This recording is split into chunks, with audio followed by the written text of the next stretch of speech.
All right, Nick, let's talk about the Texas A&M Aggies. National Signing Day came and went. All quiet on the Western Front when it comes to the Aggies. I think is really interesting, but I think it is a really, really good thing for this team.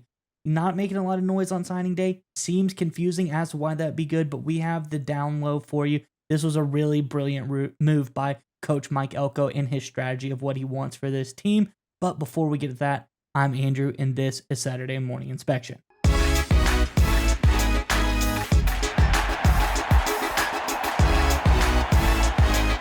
right, Nick, as I alluded to, quiet for the Aggies when it came to National Signing Day, something that's not too common in the college football world. But Coach Mike Elko, he had a plan.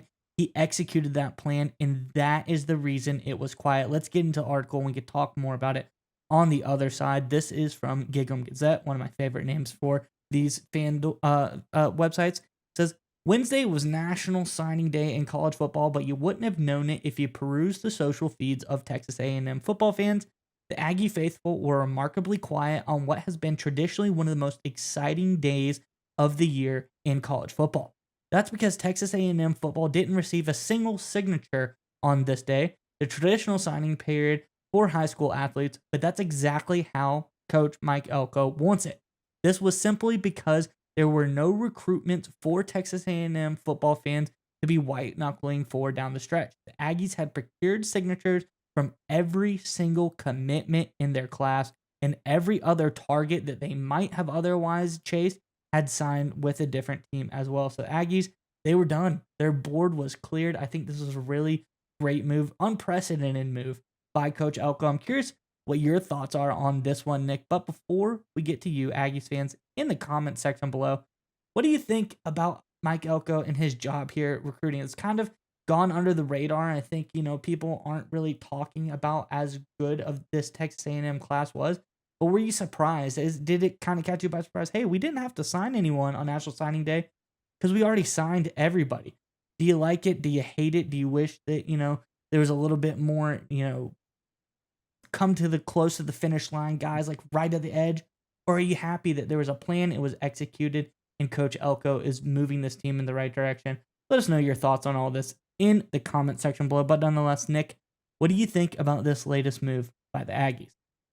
So I really like this strategy, right? Because if you get all your commitments and people to sign early, it frees up resources. Because if it comes down to the end, right, you're white knuckling it, right? Are we going to get this guy or not? It means you've got coaches, recruiting personnel's NIL dollars focused at that moment instead of focusing on other assets and other potential recruiting and transfer wins. It's a game of resources in college football, especially with NIL right now, obviously, right?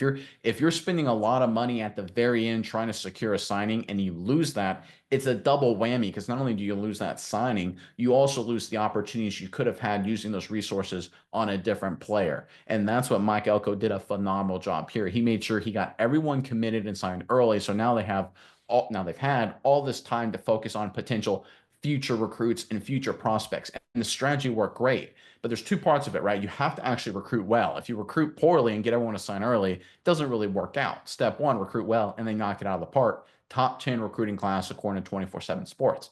But the other part of it then is you have to use your resources that are freed up wisely, which means you have to recruit better in the future. So far, 2026 class, Texas A&M ranked second according to 24/7 Sports. So not only is it a great strategy from Elko, they executed it very well too.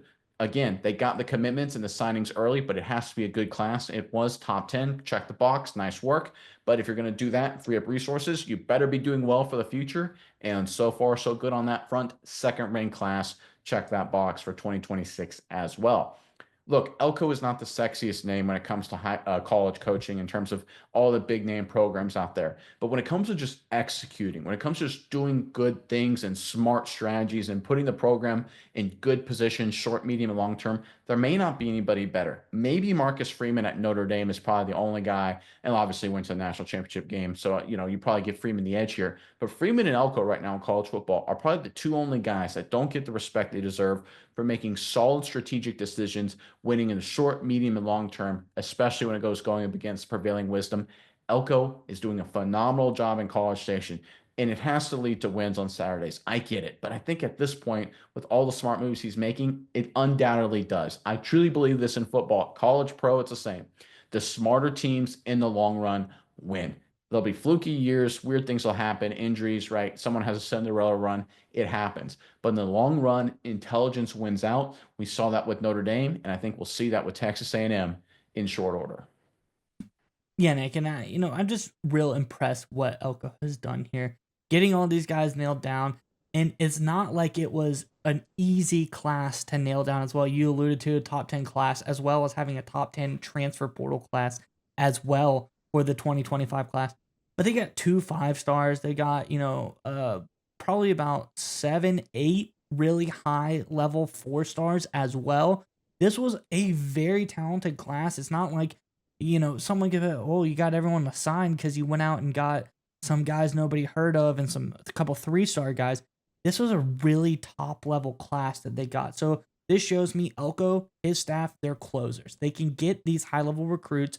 They have the resources, the NIL, whatever they need to use, and they can close these guys and have them. We see this all the time. We see guys, oh, I'm gonna commit to this team. This is a team I want to go. Then 3 months later, they go visit another team. They teeter-totter back and forth, end up flipping, doing something like that.